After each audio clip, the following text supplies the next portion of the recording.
All right, good morning, everybody. So we are here at Midstate. We're here to talk about financing your future. Those of you who are joining us through live stream, thank you so much for joining us. You will have the opportunity to also view this presentation through our website in the future, so that if you miss a piece of information, you're like, oh no, I didn't write that down, you'll be able to go back and see that recording. So we will get started. So for today's agenda, just a welcome. We won't do introductions of our community resource staff. They can do that when they come up to present their information. For those of you who are attending us virtually, we do have the $250 scholarship drawing, random drawing. So attendee who is here with us today, we're having a random drawing. So what you'll need to do to be part of that pool is you will need to email me. So I have that on our screen up here. Hopefully you can see that. Our PowerPoint will also be posted, and I'll email it out as well. But that is renee.golden@mstc.edu. And what I would like those of you attending virtually to include would be your first and your last name, your student ID, and one thing you learned new today. So that's what I would ask of those joining us virtually. But what I'm going to cover a personal budget, giving you some tips, giving you a couple screenshots of what a simple personal budget might look like. Not only do we have to cover what your expenses are, but we also need to talk about what money's coming in. We always hope we have more coming in than what's going out, but for some of us, that's a challenge at times. So we're going to talk through some of those. Then today, we are lucky enough to have lots of different resource people here from our community and our campus. So we have staff here from our financial aid office, from our foundation office.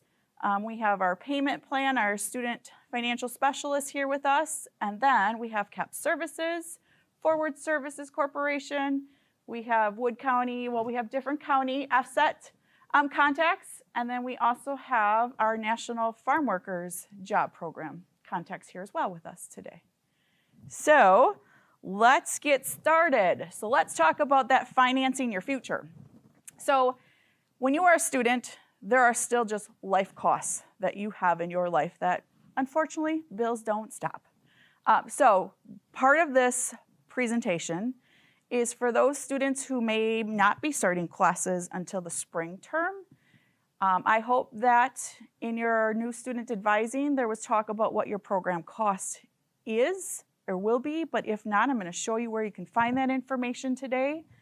But basically, we first want you to be able to develop your budget. And in a few slides here, I'm going to show you just a simple little spreadsheet of how you can do that, because then we need to not only identify what are your personal living costs, but what are your school expenses as well, because that is all part of the picture for you. Now, some students, I especially know this with nursing students, once they get into their core classes, they need to cut back on their work schedule just because of the demands of their courses. So that's going to impact their personal budget. So that's where we also want to talk about what other potential resources are out there for students to help when there is that need to reduce work hours because of your education, whether that is just the requirement of the course load. For some of us, we didn't realize an online class how much time we needed to spend independently to work through that curriculum, so we had to adjust our work schedule. So with budgeting, hello, come on in. Come on in, have a seat. We have live recording going on in the back, but we will have you come on in and join us live here in person.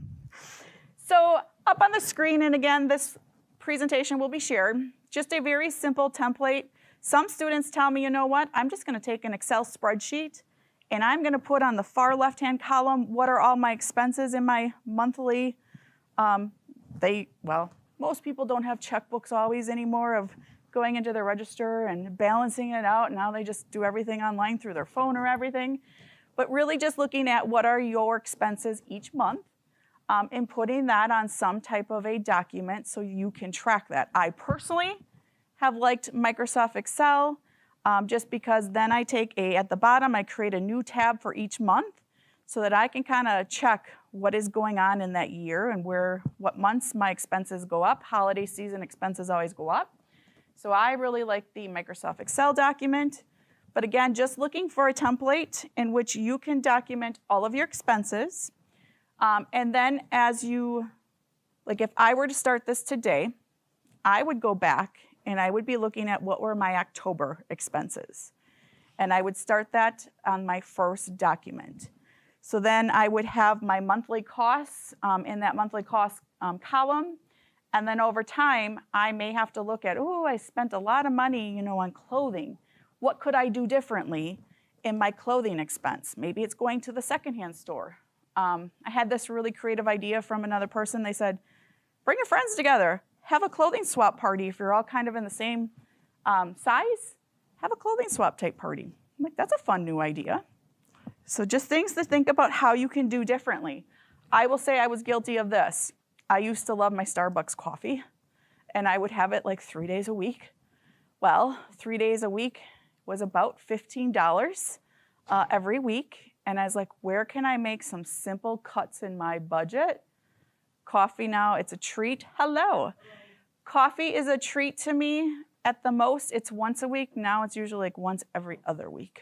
And that helps me save. It might not be a big amount of money up front, but over time it does help.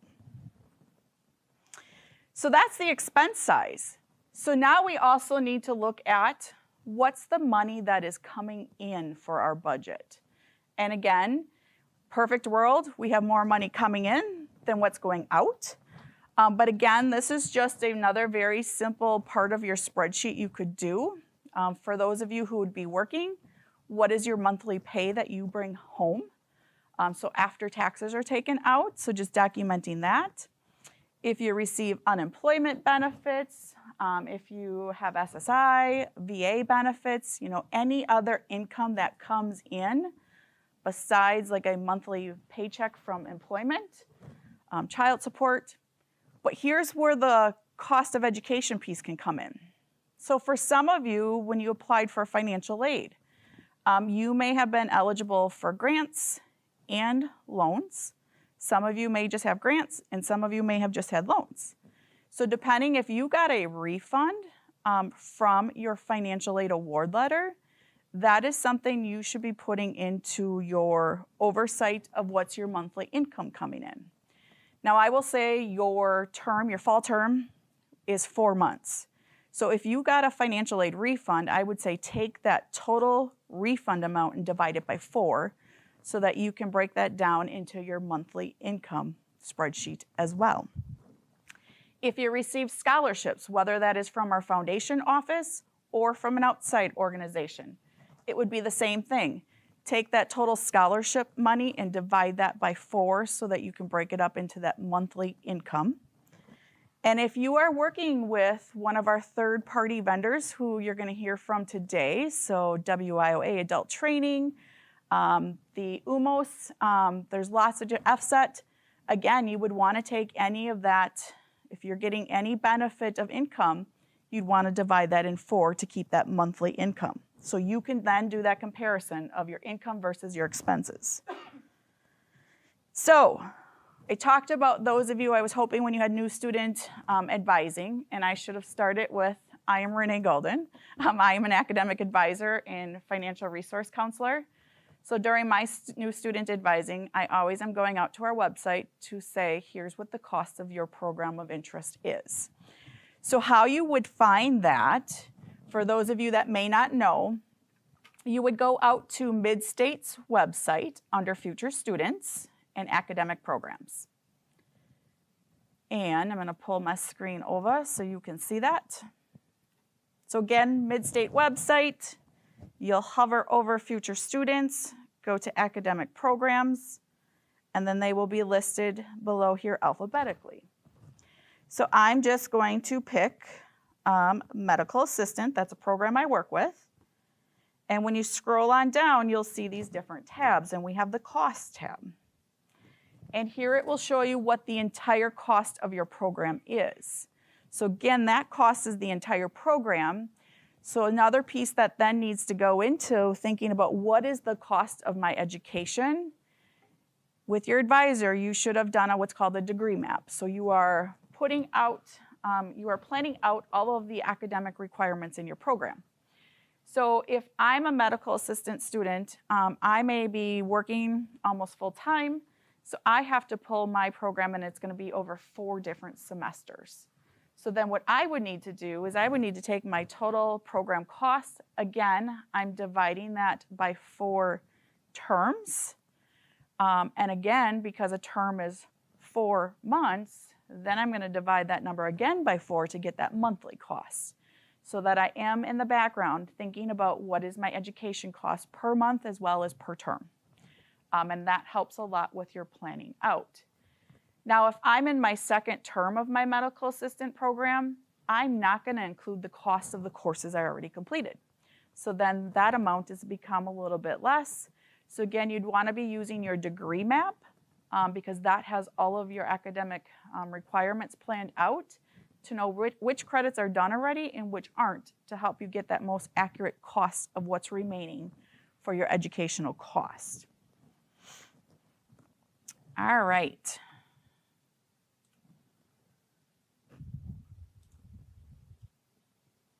So that's what I have right now in regards to the personal budget side of things. I wanted to use the most of our time for our students to hear about various community resources and mid-state specific resources that may be eligible to you.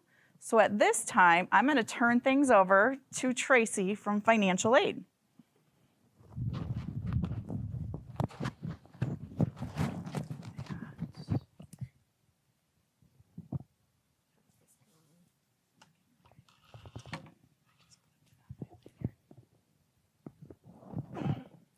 Okay.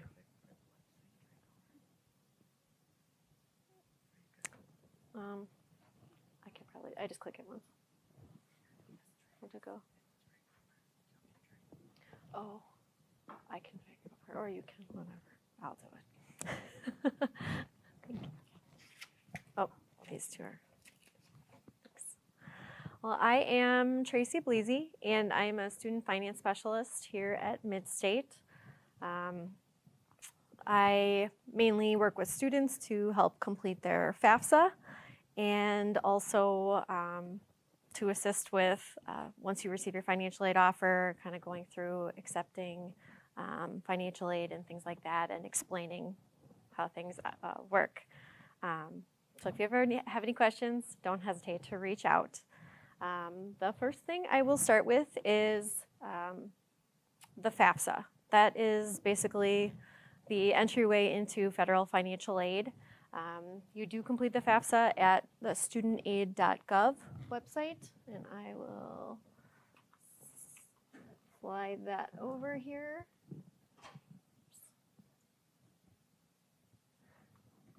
If you already have an account, which they call an FSA ID, you just go here to the login. Otherwise, if you don't have an account, you can create one.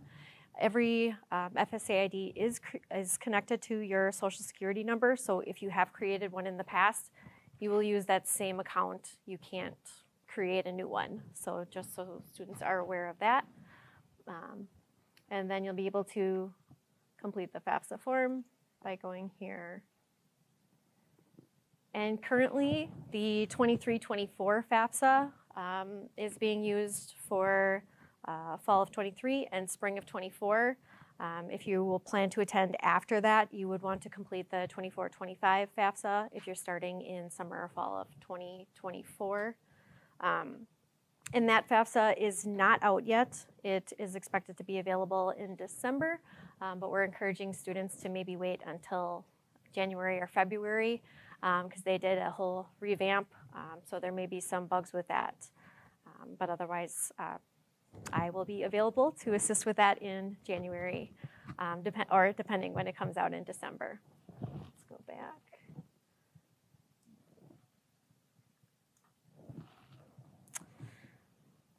All right.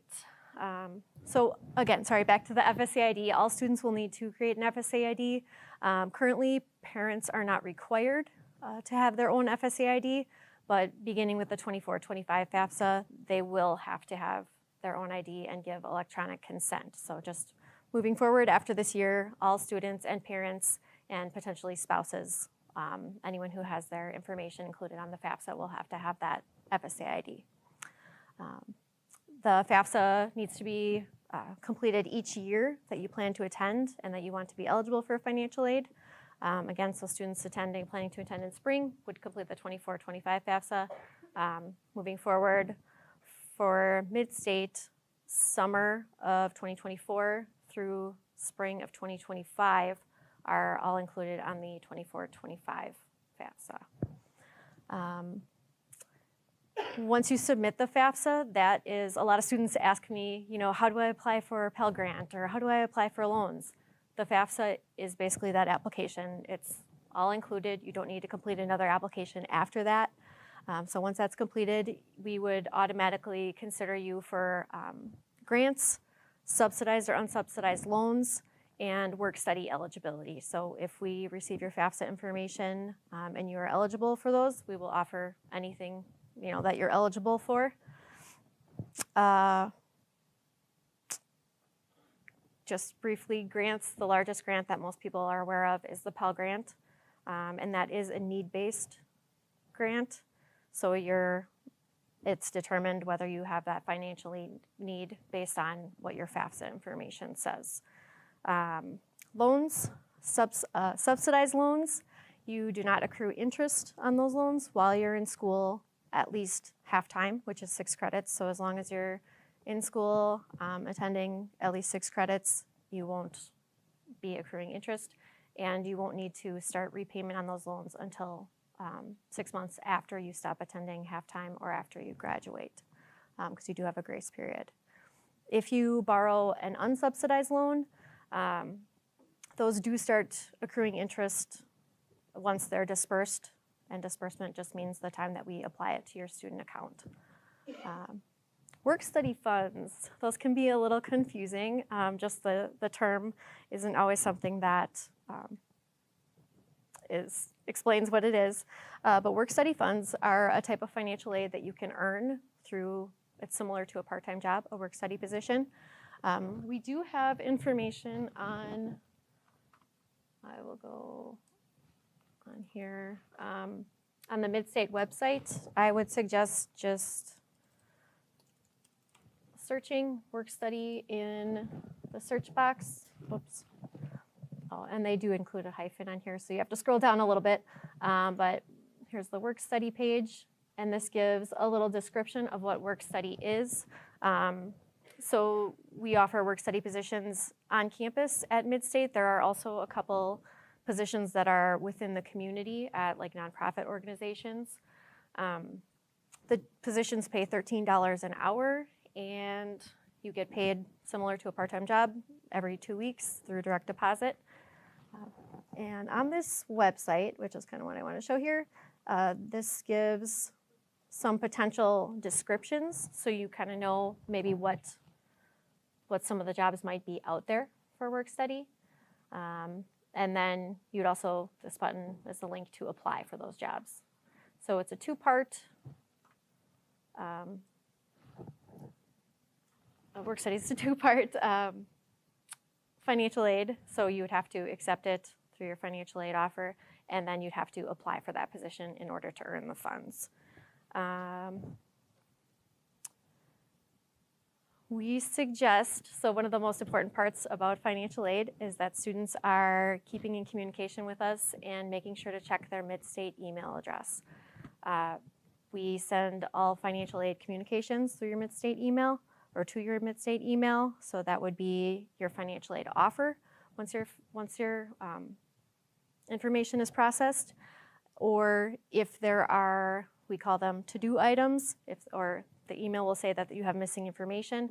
Any of those items that you still need to complete, if there are questions about something in your FAFSA or there's documentation that's required, if you were selected for verification, anything like that, we'll email you that there's missing information, and then you'll have those to-do items in your student center when you log in to your information.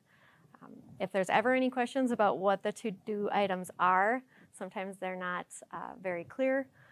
don't hesitate to contact the financial aid office or contact, me or someone else directly, and we will definitely help out with that.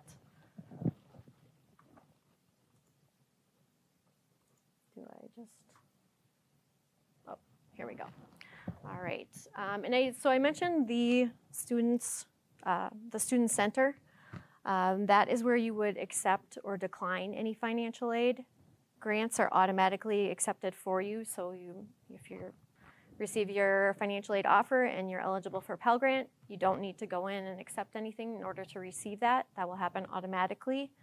However, if you do want to accept or decline loans or work study offer, you would have to log into your student center and accept those items. With loans, you can accept the full amount that's offered, or you can also reduce that. So if you're looking at your budget and we offered you $3,500 and you really only need $1,000 for the year, you can just accept that $1,000. You're not obligated to accept the full amount that you were offered. So we always want students to be aware of that. If you do accept loans, there's also another piece. You do have to complete a master promissory note or an MPN, and that is on the studentaid.gov webpage, where maybe I'll just bring that back quick. Where I had this. So in order to complete that, you would go to the loans and grants, and then here is master promissory note. And it will ask, for Midstate, you would be considered an undergraduate student, and then you have to log in with your FSA ID and complete that. And the master promissory note is your legal agreement to repay that loan after you stop attending or after you graduate. So it's important to understand, what you're signing off on. The other thing is entrance loan counseling, or sometimes it's listed as loan entrance counseling, but it is the same thing. And that gives all of the information, your role and your responsibilities with the loan. It provides information about like your interest rates, estimating the amount or the total loan amount that you might borrow while you're attending, and then also provides information looking forward into repayment and potentially what your monthly payments might be after graduation. So that's also very important. A lot of students, I think, brush through that, and I encourage you to read through it carefully and definitely ask questions if you're not sure or don't understand something. Work study, I touched on that. If you accept work study funds, then you also need to make sure you apply for a work study position. And then veterans benefits. So at Midstate, we do have a member of our financial aid team who is our school certifying officer, and he basically works with certifying the credits that you're taking here to say that you're eligible to receive benefits. As far as the benefits that you're actually eligible for, we encourage you to contact your county Veteran Services office because they have all of the resources there to let you know which benefits you're actually eligible for. We won't have that information here at Midstate. So again, if you're eligible for veterans benefits or if a spouse or dependent is eligible, we encourage you to contact your county Veteran Services office. All right. And I will be here if anyone has any questions afterwards.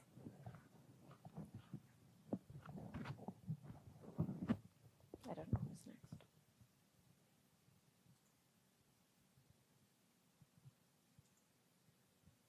All right, our foundation office staff is up next.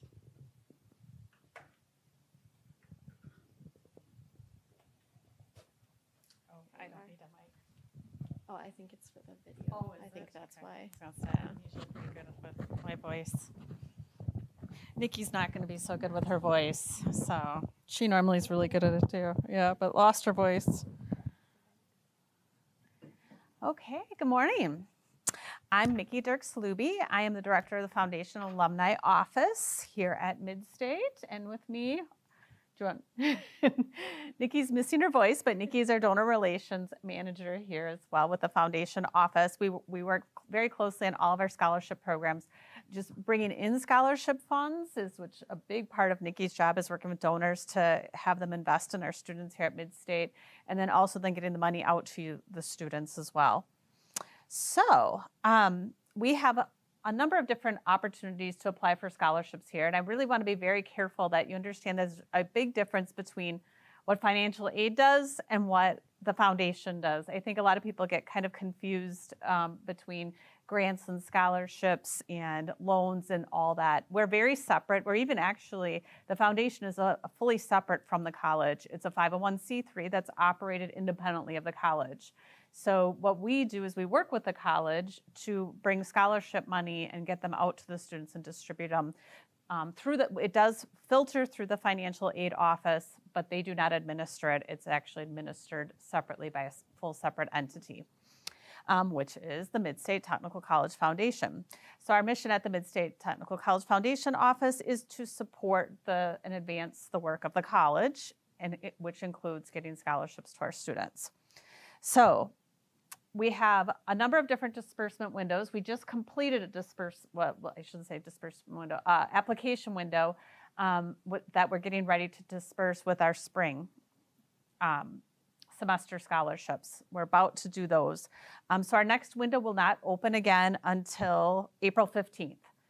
But those will be for fall scholarships and full year scholarships for next year. So FY 2025 our fiscal year. So that'll be for fall of 2024 into spring of 2025.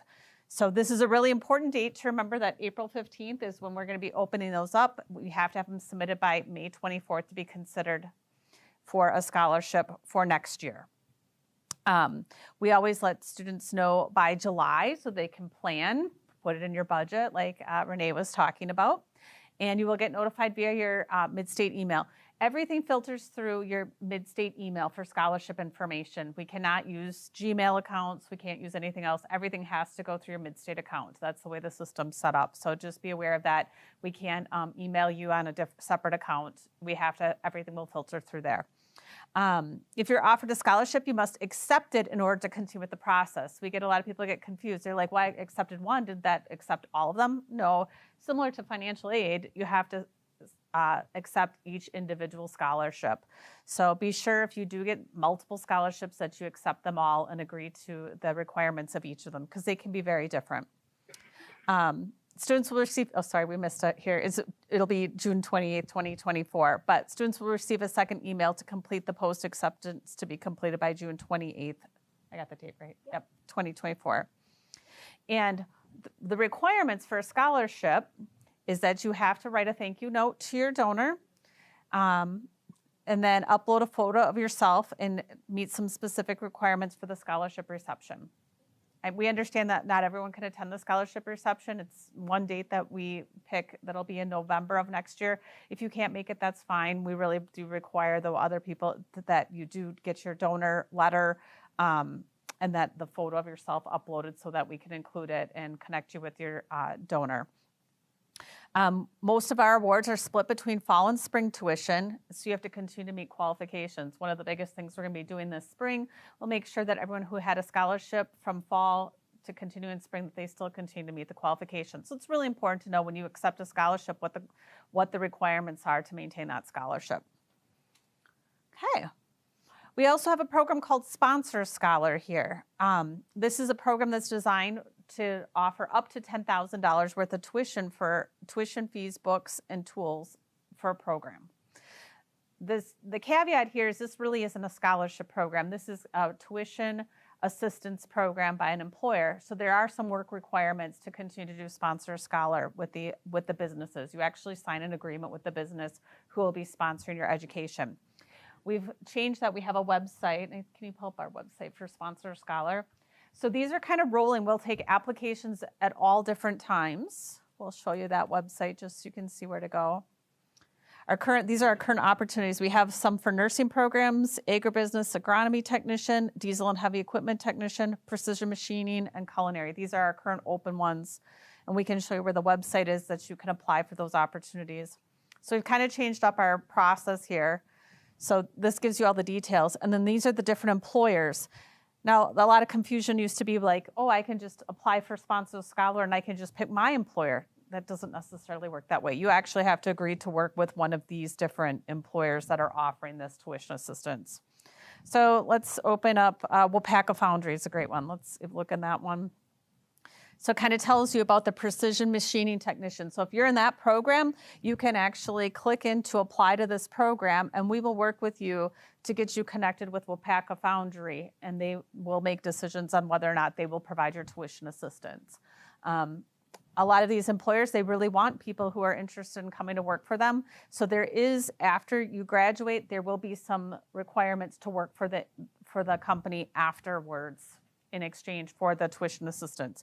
The tuition assistance, if you do not complete those work hours, then you actually are required to pay some of those funds back.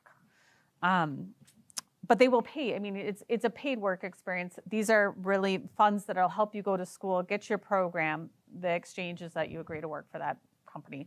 Pretty common. Any tuition reimbursement with a business is similar. If we even have tuition reimbursement programs here at Midstate. If we take tuition assistance, we agree to continue to work for Midstate for a number of years afterwards. Any questions about that? Otherwise, I will move on to the next one. Applying for foundation scholarships. You have to have an active program application, student login information, and then there's 5 questions you can answer. Can you pop us over to the scholarship website so we can just...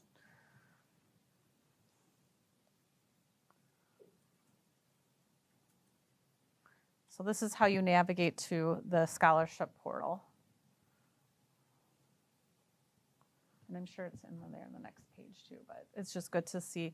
If you look at the first picture there, then you know you're on the right page. If you scroll down, then if you see this picture, this is our scholarship page.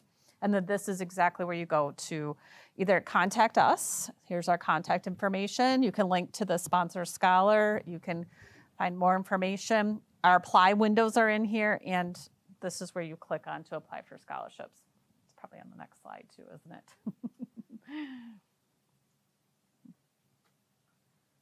Yep, but it doesn't show quite as much then. Oh, yeah. So that was a little bit more information about our scholarship page. This is just a screenshot of it. So if you click the next one, then it'll show you. If you click through, yep, and go again. This is where you want to sign in with your Midstate login. This is going to be your email address. That's how you get in there. That's the only way to go in there. And then. So you use your 6-digit student ID at mstc.edu, which links to your email address.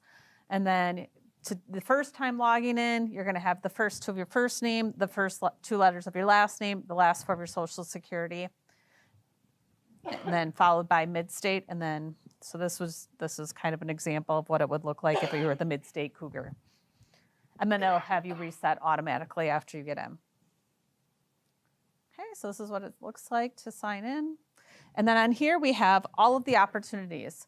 So when we have our fall awarding, you'll be able to look through and see all the different scholarship opportunities that we have available. One of the biggest things that people don't always wonder is, well, I have to click and apply to each and every one that I'm eligible for. You absolutely do not. It is one application, and we will match you with the scholarships that you qualify for. So if you click the next one. So we actually, in our system, we do auto matching. So you will fill out the application, answer these things just one time. Go to the next one.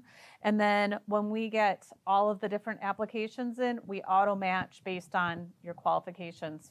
If there's some nursing scholarships, so we only match nursing students to that. We have some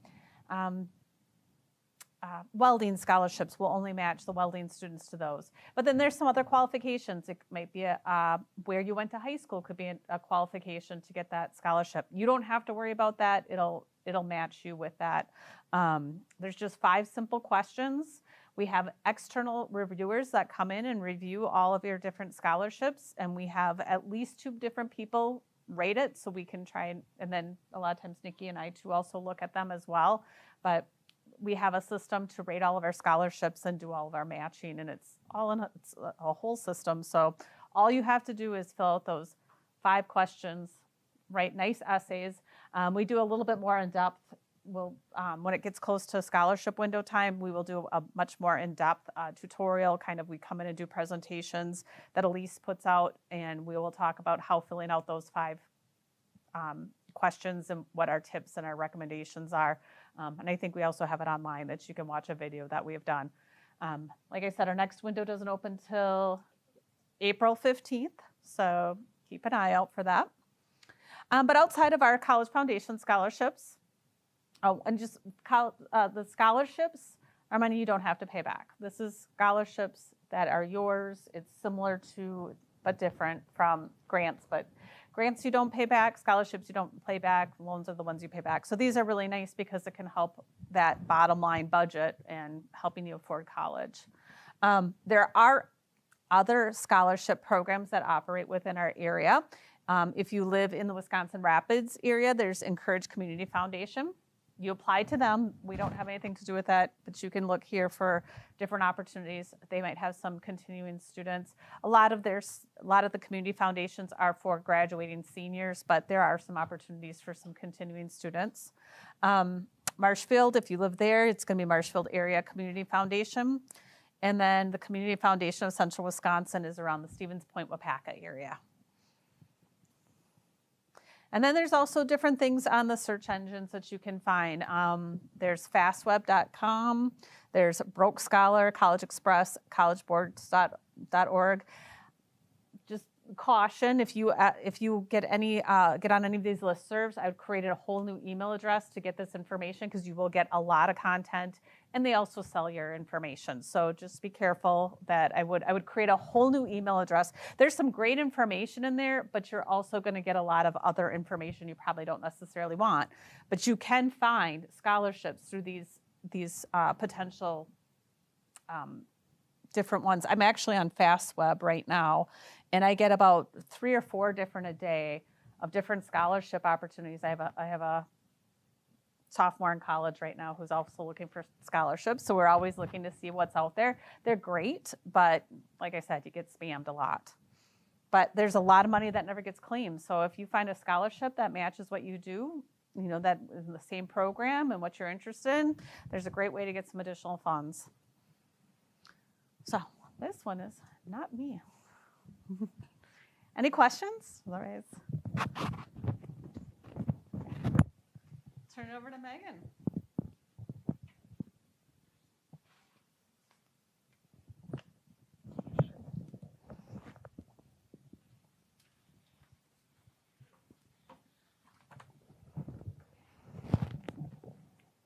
Hi, everyone. So my name is Megan Paul, and I am the Student Financial Systems Coordinator here at Mid-State Technical College. Long title for pretty much student accounts. Anything dealing with your financial account, applying contracts from any of the individuals in this room that may be helping you fund your education. I work with that. I also do the student billing here at Mid-State, and we do different payment plan options in-house as well. So just a few things that we like to really share out to all students because it always seems to get missed one way or another in the amount of information you guys are given when you first start. Tuition is due the first day of the semester. When we say semester, it's the actual first day of the semester. Some students confuse it with the start date of the course because we do have late start courses and courses that start at different dates other than that first day. But for Mid-State standards, the tuition is due the first day of the semester. One thing I will say about that is if you have pending financial aid or if you've already set up a payment plan with us, you're waiting for third-party funding from one of the agencies, you do not have to pay ahead of time. We acknowledge that not everything is in by the first day of the semester, and we are a small group on campus that does all the processing, so it does take us a little bit of time to get those contracts on for you as well. Financial aid also does not disperse onto accounts until about a month into the semester, so it can take a little bit of time that your balance may be sitting out there. Just know that we acknowledge that not everything is paid on the first day. So bills generate monthly, on a monthly basis, as long as you have a balance. They do upload electronically into your student e-account management system, We only mail out paper bills once a semester, usually about 2.5 to 3 months in. So this semester, paper bills went out in November. In spring, they usually go out about April. You can view them in your e-account management, and an email will be sent to you from the e-account management links letting you know you have a bill available to view. If you do not receive an email, still definitely check your student account, but also know that the system does not generate a bill if you are at zero. So if you don't see a bill, your account is at zero, you know you're good to go. Another thing some students don't always hear about is Midstate does have a $40 late fee that we assess once a semester if you have an unpaid balance and aren't on a current plan or waiting for aid to come in. It is only on the term that we're in, and it only happens once. Another thing that hangs some students up is we do have fee holds. What we mean by fee holds is there's a hold that can be placed on your student account if your account goes unpaid past a certain date. If you look at our website, it does say this prior to registration opening for the next semester. We have been playing with that date a little bit more to allow paper checks or paper statements to go out first to give you a heads up because we know that not all students check their email on a regular basis. But Midstate's threshold is 500. If you have a balance under 500, it's a record hold that just stops any paper from going out. So diplomas, certificates, transcripts. If it's over 500, we do stop enrollment from happening. So just be aware of that. Midstate has many different ways that you can pay your tuition here with us. You can stop by the SSIC, the Student Services and Information Center, on any of the 4 campus locations and make an in-person payment with the individuals up at the front. We also have several different links scattered throughout your student account where you can make a payment online.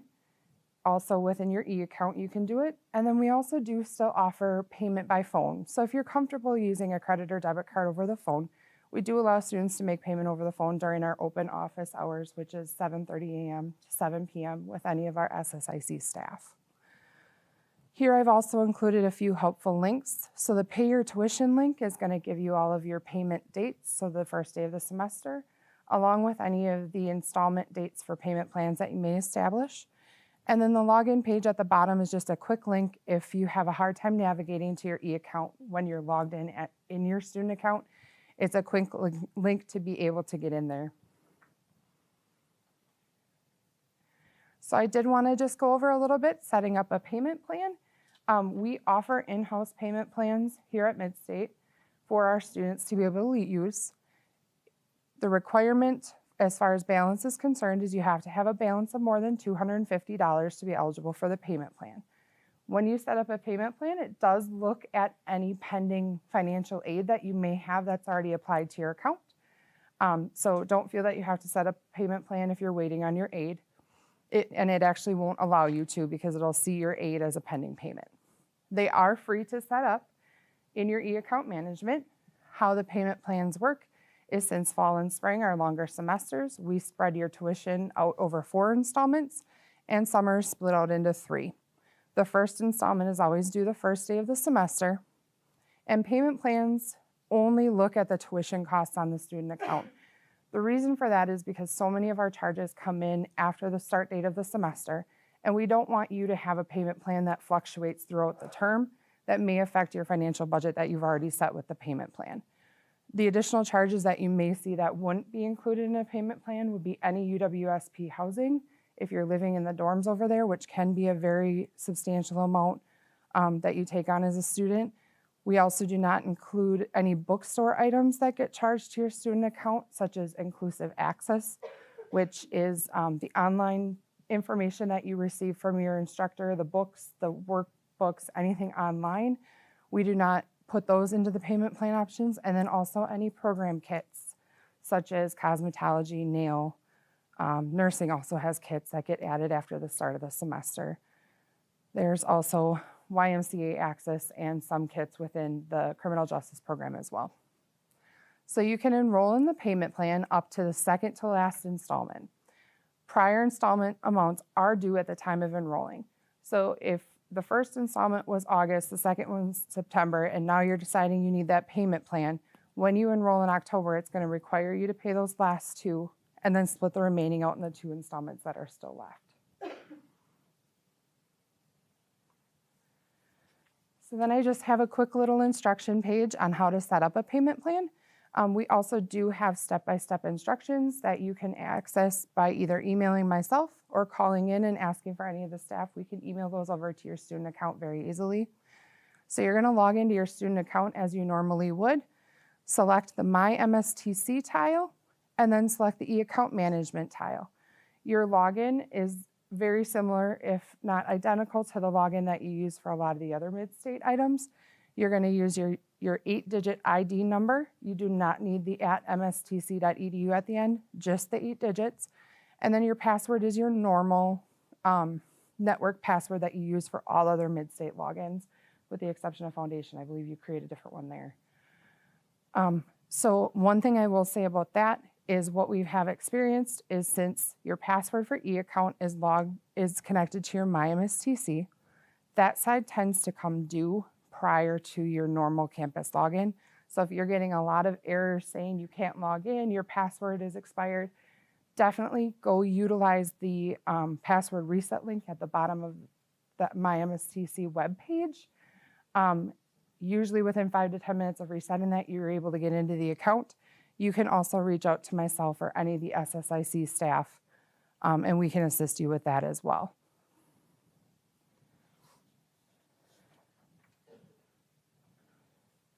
Last thing I will add that we offer within your e-account management that a lot of students utilize is adding an authorized user. We understand that a lot of students have parents and spouses and grandparents, other individuals that are assisting them in paying for their education. So we do allow students to add an authorized user to their e-account management account. The account owner themselves, you as a student, do have to create the authorized user on your financial account. We cannot do that for you. The only function we have is to delete them if you choose to not have them on your account anymore. This will give them their own login to your e-account management area only to be able to pay the bills, view balances and due dates and statements, and also set up payment plans. So Midstate and other colleges get guidance from FERPA, which is the authorization to release information to anyone other than the student. Your documentation and your record is protected under FERPA. Adding an authorized user does not replace it because you are the one designating them the authorization to log in. If they were to call in or call us with questions, we still would not be able to release that information. They can only access what you give them access to there. So for adding an authorized user, you're gonna do the same thing as a payment plan. You will need the individual's email address. You're gonna log into your e-account management tile and then select the add authorized user link and follow the prompts. Again, you can reach out to myself or any of the SSIC staff and we can get you instructions as well. The advisors also have access to the instructions. One little thing I will also add with the FERPA, if you choose to add someone or have someone call or request information on your account, you do need to have an authorized release of information on file with us for us to be able to give any of that out. And you can get that form from any of the Midstate staff. Any questions? I kept it brief and there's a lot to do with student accounts. So if you do have any questions, definitely reach out to us. And like I said, we do work closely with all of our community and organization partners in ensuring your success financially here with Midstate.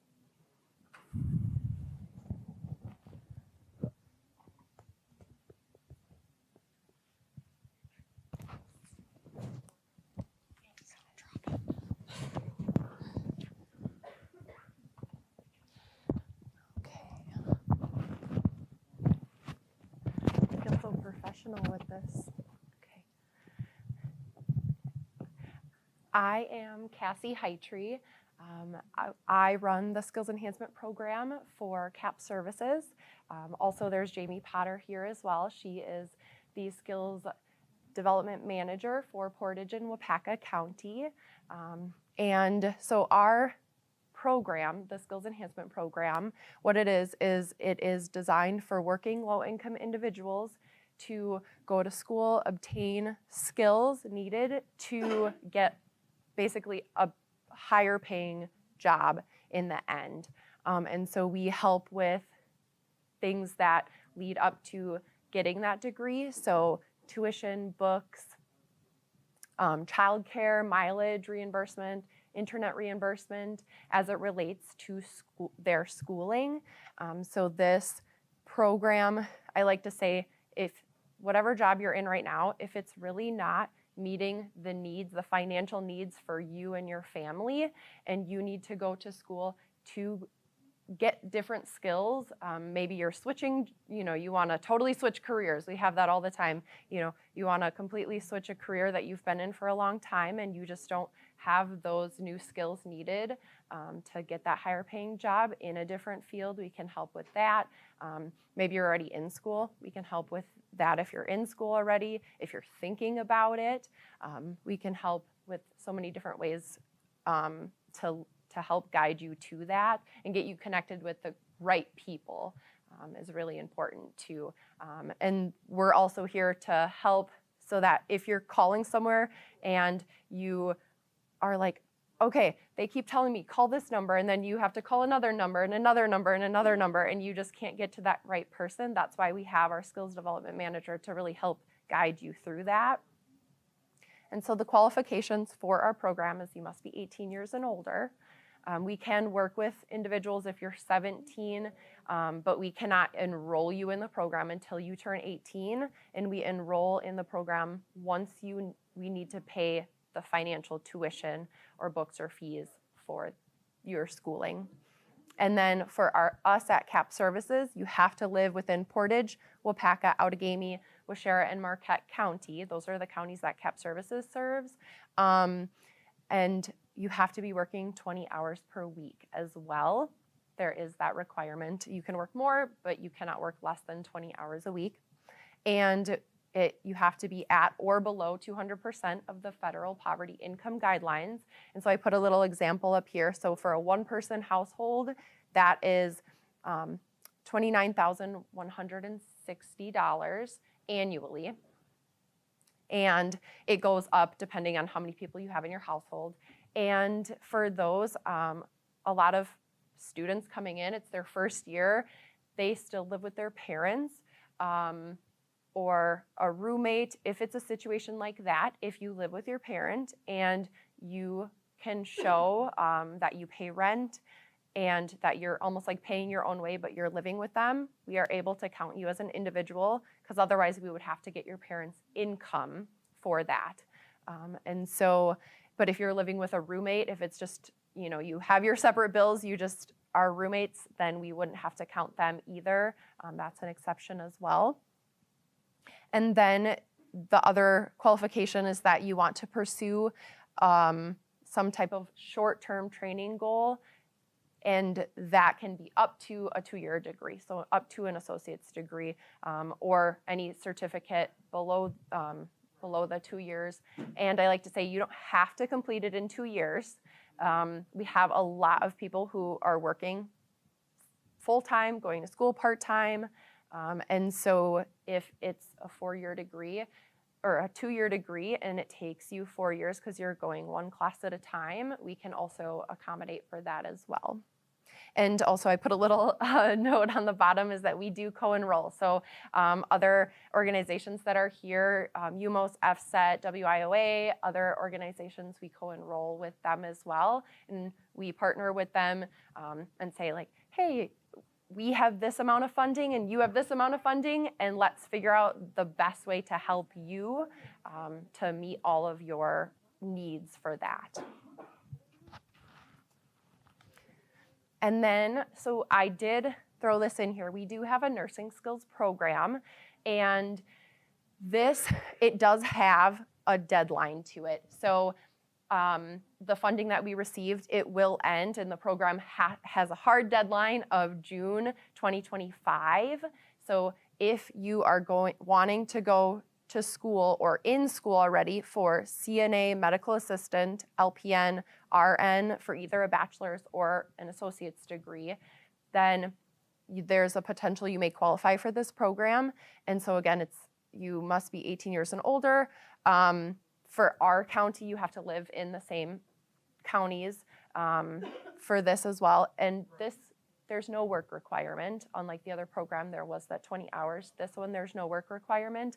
And the income qualifications are much different. They go by the median income. And so, for example, if you were to live in Portage County, for an individual, that's $50,000, a little over $50,000 for that is the income requirement.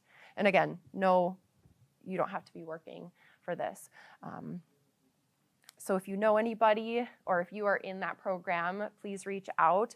You can, for both of these programs, you can go to our CAP Services website, Skills Enhancement Program, and fill out our screening form. And you would put whatever county you're in, and then it'll send it directly to our skills development managers in that county. Do you have a question? Yeah, does Wood County have a corresponding program? So unfortunately, yeah, I will go on to this. So Lena Ives was not able to be here. Unfortunately, there is no program in Wood County.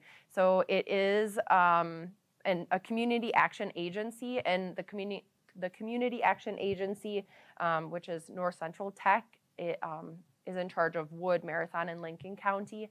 They do not have a nursing skills program. They just don't have the capacity right now to hold that program. For the nursing skills program, our community action agency, CAP Services, was able to take on Wood County, Marathon, and Lincoln County. However, we do not have that same permission for the regular skills enhancement program. But if you do live in Adams, Columbia, Dodge, Juneau, and Sauk County, there is the Central Wisconsin Community Action Council, and they have the same program. Their eligibility is a little bit different. Theirs is just a little lower, so it's below 150 up to or below 150% of the federal poverty income guidelines, but they also have the nursing skills program, which is the same, all around same qualifications as ours for that. And so that's Lena Ives who runs those two programs for that. Yeah, we just haven't received permission yet from the other community action agency to assist with Wood County, unfortunately. Any other questions?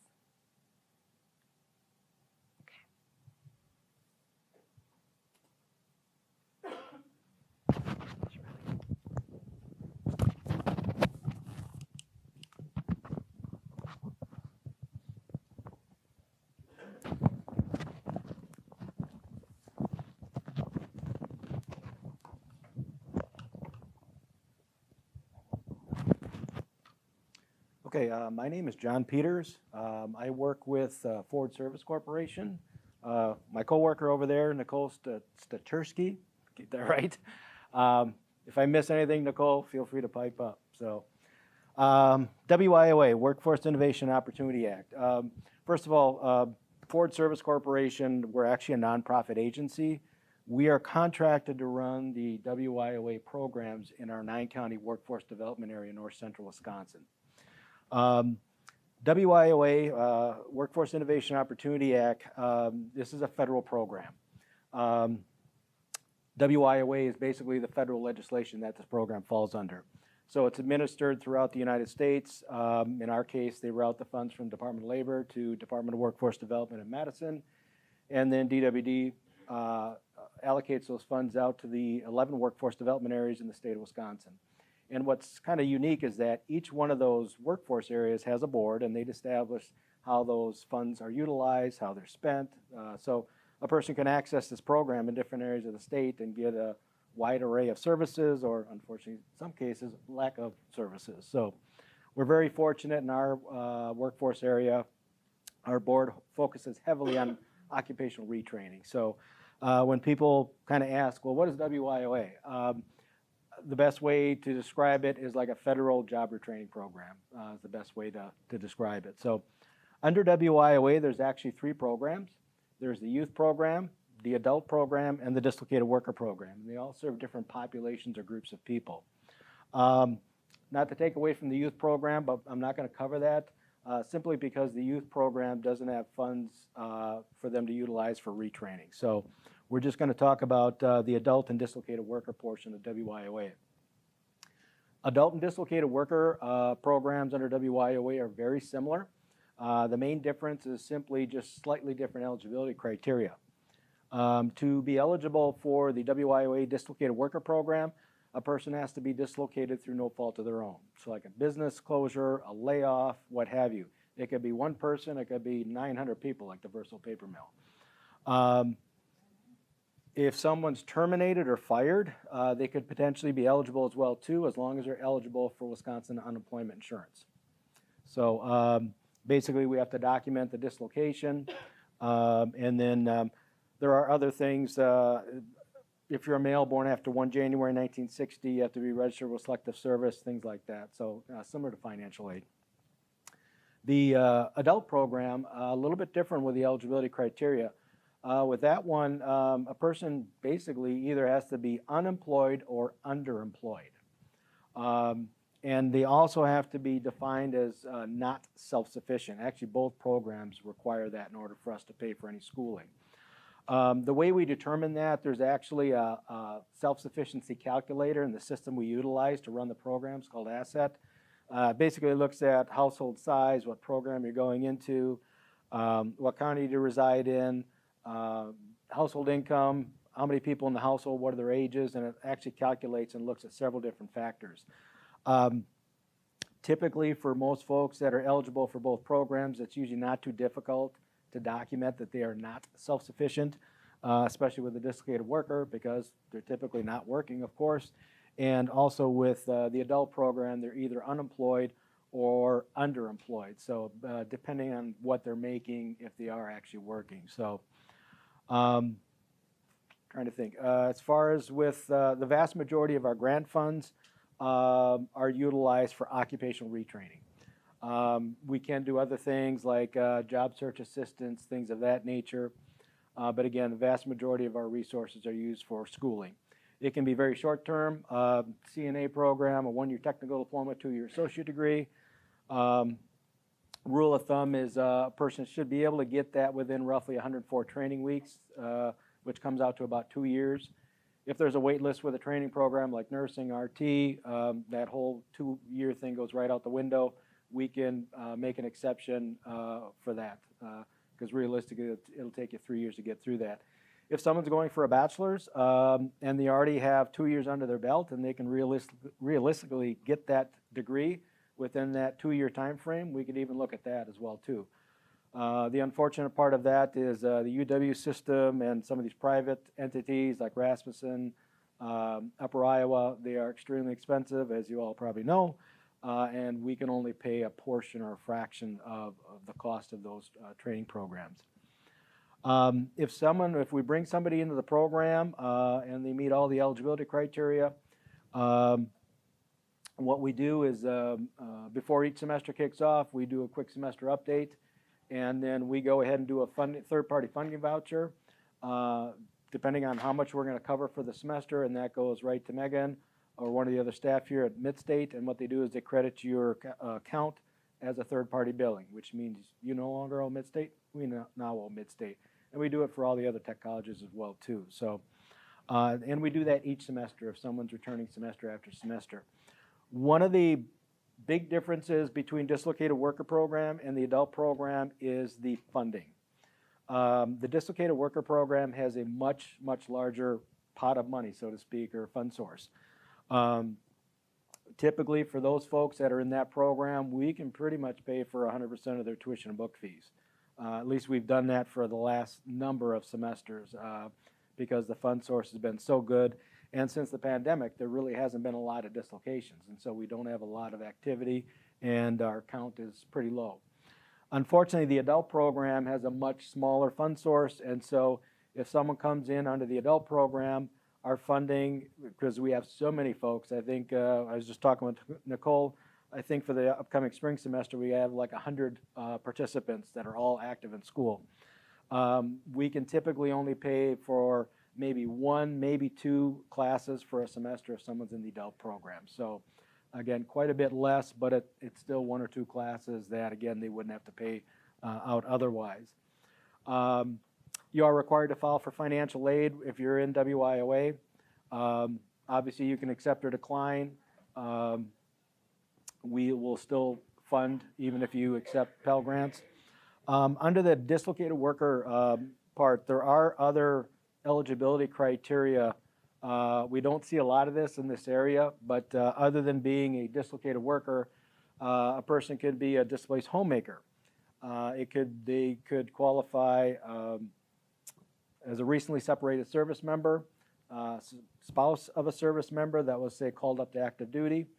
So there are other criteria that the person can potentially be eligible for the dislocated worker program under WIOA.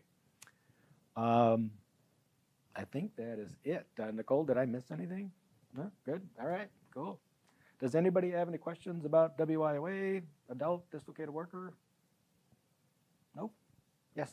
Can you use that in conjunction with veteran services benefits? Yes, you can. Good question. And then we encourage anybody that might potentially be eligible for other resources, other programs like vets. In fact, I've got a couple of brand new folks I brought in. They're veterans. We encourage you, if you still got federal GI Bill benefits, obviously utilize that. I know they don't pay for books, so we can then look at paying for books.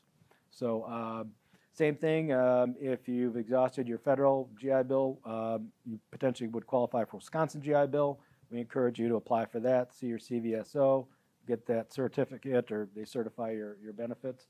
And they, again, they'll pay for tuition, and then we can look at actually paying for books. And it's what we call a support cost. So, all right. Any other questions? If you have any individuals that might be interested in the program, you can reach out to Renee directly. I specifically do have a Midstate email address, although I'm not employed by Midstate. They're just nice enough to let me work on campus in Marshfield, so I can be reached through my Midstate email, and we do have our Forward Service Corporation emails as well too. So, so again, feel free to give out our contact information. Okay, thanks.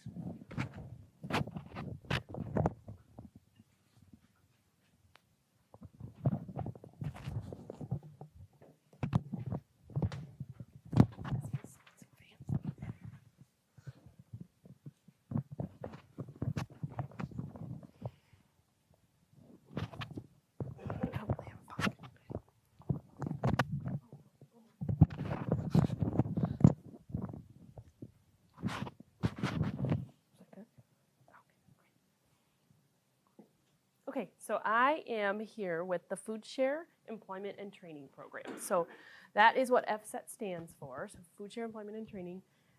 Some of the things might not apply to all the students in here at this exact time, so I apologize if it maybe doesn't apply right now, but I want to just give my whole spiel in case you know people or in case all of our community resources know people and want to refer and tell them about our awesome program. So the only real requirements for our program is that you are 16 years old and you're receiving Food Share. So Food Share is what Wisconsin calls the SNAP Benefits Supplemental Nutrition Assistance Program. So in the state of Wisconsin, it's known as Food Share. So something also to keep in mind with the FSET program, it is completely voluntary and it's offered to those 16 and older who's receiving the Food Share. Simply like being in the program or choosing not to be in the program does not affect or impact your Food Share. So just the act of being in our program. The program FSET is a separate entity than your benefits, which can be confusing sometimes for people because a lot of our locations are located in the same offices where you go to apply for benefits. So people automatically think that, you know, like, oh, if I don't enroll in FSET, then I won't get my Food Share, things like that. That's not true, but you should enroll in FSET because it's awesome. Anyway, so we are across the entire state of Wisconsin, but I'm just going to be talking about the 9 counties that we serve. I know for sure it's Portage County, Adams County, and Wood County. there are 6 northern counties. Lincoln County, Langlade, Marathon, but for all of the mid-state purposes, it's Portage County, Adams County, Wood County, where all the locations are located. So the things that we can, what we mainly do is we work with people to identify their goals and then overcome those barriers that you're working through to achieve those goals. All of those goals would be employment and training related. So we start off with employment search or employment related things, so we can help you develop a resume. We can help you with interview prep. We have a lot of workshops, things like that. We can provide a lot of support services, which I'll talk about throughout the program, but one of the support services that we offer right off the bat is an interview outfit. So if you're out, starting job searching, or for students who are maybe just starting to go look for their first, their first big job, we're able to get you that interview outfit, because when you're going through school expenses, you're probably not thinking about like, oh shoot, now I have to get a nice outfit to get ready for these interviews. We can help fund that for you and help you think about that. So the other things that we can help, we have connections with a lot of local employers. I think we're up to over 90 local employers throughout our region right now that we are connected to. So what that means for our participants is those employers that we have those connections with are incredibly supportive of our program. They understand what our participants are doing and what they can offer. So if someone is in our program and applies to one of our partner employers, we're able to put in a direct referral, put in a good word for them, advocate for them, say this person's in our program, they'd be a great fit for this position. So it doesn't guarantee a job, but it definitely puts you one step ahead of everyone else who's maybe applying for the same position or a similar position at that employer.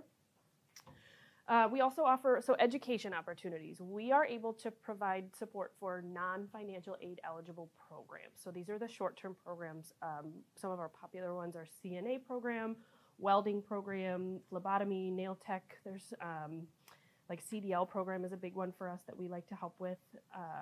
So we can also help with like GED and HSED, which again may not apply obviously, but for any of the resources out here and partners out here, like if you have people that need that step, we're able to help with that.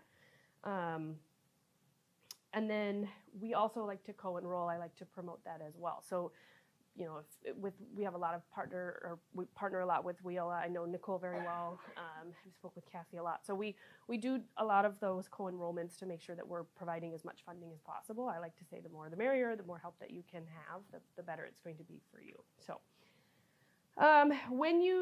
also the one of the last things that we can help with is that 90 days of, we call it job retention support. So once you're enrolled in our program and you start your job or you get employment for 90 days, regardless of what happens to your food share, if it closes because you're over income or anything like that, for that full 90 days, we are there to support you. So we're able to provide clothing for work, tools, equipment, gas cards to get you to and from work, or if someone's giving you a ride, you can give them gas cards to make sure that you're getting there, just to kind of make sure you get your feet on the ground for that first 90 days of working, where once you're set and having that consistent paycheck and that income, then the hope is that you're able to help fund that on your own and find your own transportation and things like that. But we want to support you for that first 90 days, right?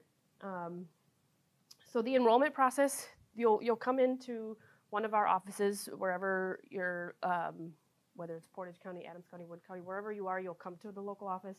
You'll do an enrollment. We'll give you this form, and then we'll give you a couple other forms that everyone has to sign. And that it's truly as simple as that. You sign a couple forms, and then you meet your case manager, and then you are enrolled, and then we want you to meet with your case manager.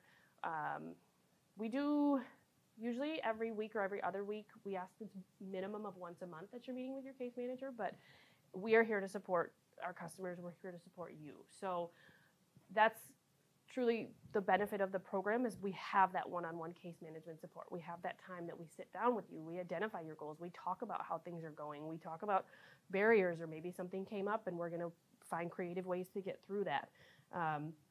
So that's what it means to be enrolled in our program and meet with your case manager and have that. We prefer to meet with you in person. That's when you're going to get the best interactions and the best support. I think everyone would know that. we can meet virtually, so over the phone if we need to, or videos or whatever we need to do. But again, having that in-person support is going to be the best for you. So I did kind of touch a little bit on the support services that we offer, kind of like with the interview outfit, the gas cards, things like that. We also offer like taxi vouchers and bus passes for areas where that's more, or where that's pertinent, or where that matter, or if you don't have a vehicle, we find those creative ways to help you get to work or get to interviews or things like that. We do help like title and register a vehicle as well. So if you obtain a vehicle, which is huge, we're able to help get that in your name so that you can use that. We can help renew a license plate or renew a driver's license. We can help you get your driver's license if you've never had one. We do have a once-in-a-lifetime vehicle repair, which is a huge benefit to our program that a lot of our customers are very, very grateful for. So it is, if you're using, obviously everyone's using their vehicle to get to work or get to school or whatever you're using it for that's employment and training related. We have a maximum of $1,500 or 80% value of or up to 80% of the value of the vehicle that we can help fund towards a repair, right? So we just ask that you get 2 estimates, you figure out what's going on with the vehicle, we review everything, and then we'll let you know if we've approved that repair, and then that money goes directly to the shop, so you don't even have to worry about that, and you get your vehicle repaired so that you can continue maintaining your employment or your education or whatever goals that you're pursuing at that point. So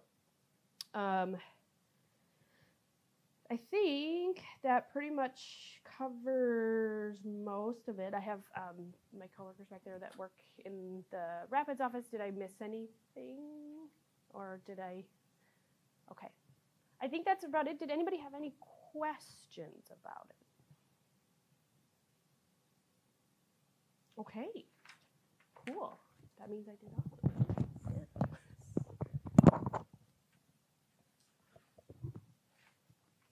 That's very fancy.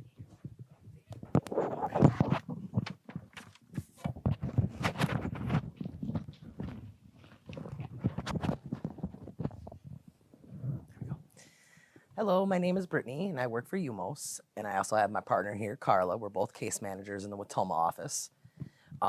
We've actually are a nonprofit business also, and we've been around for over 50 years. We work a lot with FSET and forward services also. So the only difference with ours is we can help pay for education and the same kind of benefits. Ours is for the National Farm Worker Job Program. So if you are a farm worker or a dependent of a farm worker, we can help send you to school. Our qualifications are pretty much the exact same thing. If you are a farm worker dependent of one, you have to meet the low income federal guidelines, because we also work with the government, so we have to have certain guidelines with them. Examples of what we can do to help is we can pay for tuition, training related equipment also. We also pay you up to 30 hours a week to go to school. It's only about $725, but it's so you don't have to go to school or work full time and go to school. We can also help pay for food, housing, gas, books, and training fees while you are in school. Examples of the farm work would be deer farms, nurseries, fish farms, dairy, livestock, crop farming. So it's pretty much anything that makes a commodity. So I did ask about the horses and stuff like that. That one does not qualify because there's no commodity in the end, even if they're caring for the animal.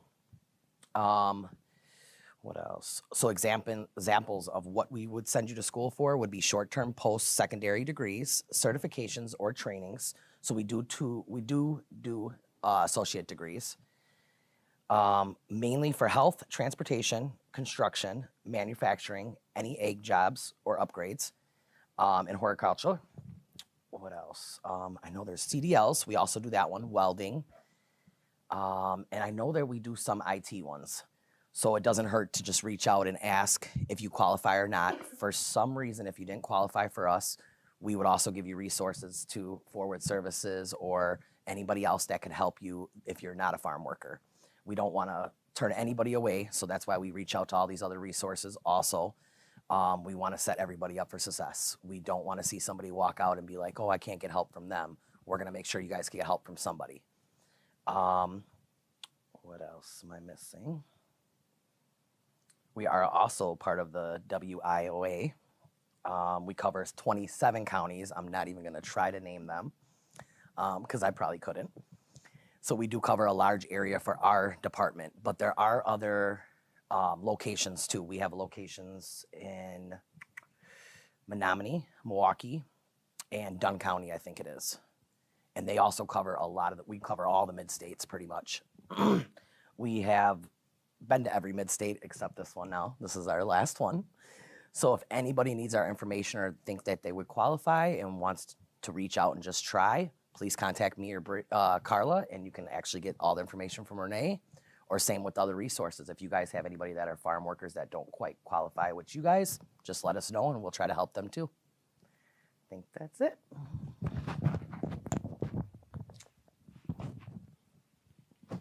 All right, so we're just about done here. So again, because the presentation will be posted, I just put a slide together that would have all of our community agencies and mid-state staff contacts here so that you have that information. Again, just want to remind those students who are out on our virtual session, if you were here with us today, please be sure to email me, and please do that by 2 p.m. today, because we'll do our drawing either yet today or tomorrow morning. So again, my email is that renee.golden@mstc.edu. And I just need your name, your student ID, and one thing you learned from today. For those of you who are here in person, please know we do have some time. You'll see all of our community agencies are around the room. Again, if you have something very specific or something you heard and you're like, ooh, I want more information, feel free to walk on up to any of the individuals here today and ask those specific questions for yourself. So with that, that ends our event today. So those of you here, whether it's virtual, live streaming with us, or in person, thank you.